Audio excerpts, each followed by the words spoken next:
ചേട്ടാ നമസ്കാരം. നമസ്കാരം. ഓണമൊക്കെ അല്ലേ വരുന്നത്? ഓണം എങ്ങനെ ചേട്ടൻ ആഘോഷിക്കാറ്? ഓണം അടിപൊളിയായിട്ട് തന്നെ കുടുംബക്കാരായിട്ട് കുടുംബത്തിൽ എല്ലാവരും ഒത്തുകൂടിയിട്ടൊരു ആഘോഷമല്ലേ, ഒരു വർഷത്തിൽ ഒരിക്കലൊരു ആഘോഷമല്ലേ ഓണം. അത് അടിച്ച് പൊളിച്ച് ജീവിക്കുക. ചേട്ടാ നമസ്കാരം. നമസ്കാരം. ഓണമൊക്കെ അല്ലേ വരുന്നത്? ഓണം എങ്ങനെയാ സെലിബ്രേറ്റ് ചെയ്യാറ്? നല്ല അടിപൊളിയായി ആഘോഷിക്കും. രാവിലെ പൂക്കളെല്ലാം ഇട്ട് ഓണസദ്യ എല്ലാം ഗംഭീരമായി ഫാമിലിയോടെ ആയിരിക്കും അല്ലേ? ചേട്ടാ നമസ്കാരം. ഓണമൊക്കെ അല്ലേ വരുന്നത്? അപ്പം കഴിഞ്ഞ പ്രാവശ്യം പ്രളയമൊക്കെ ആയതുകൊണ്ട് പൂക്കച്ചവടം ഒക്കെ കുറവായിരുന്നു. ഈ പ്രാവശ്യം ചേട്ടൻ കഴിഞ്ഞ പ്രാവശ്യത്തെക്കാളും വ്യത്യസ്തമായിട്ട് എന്തെങ്കിലും പ്രതീക്ഷിക്കുന്നുണ്ടോ ഓണത്തിന്?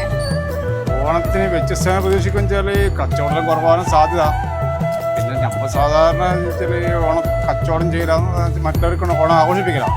ഓണം ആഘോഷിപ്പിക്കലാണ് അവരെ ഓണം ആഘോഷിപ്പിക്കണം. ഒരുപാട് നല്ല ഓണാഘോഷങ്ങളാണ് പലരുടെയും മനസ്സിലുള്ളത്. അതുപോലെ വളരെ വ്യത്യസ്തമായ ആഘോഷങ്ങളാണ് ദിയ ഗോൾഡൻ ഡയമണ്ട്സ് നിങ്ങൾക്കായി ഒരുക്കും. ദിയ ഗോൾഡിൽ നിന്നും ഓഗസ്റ്റ് 25 മുതൽ സെപ്റ്റംബർ 8 വരെ പർച്ചേസ് ചെയ്യുന്ന എല്ലാ കസ്റ്റമർക്കും ഉറപ്പായ സമ്മാനങ്ങൾ. ഈ ഓണം ദിയ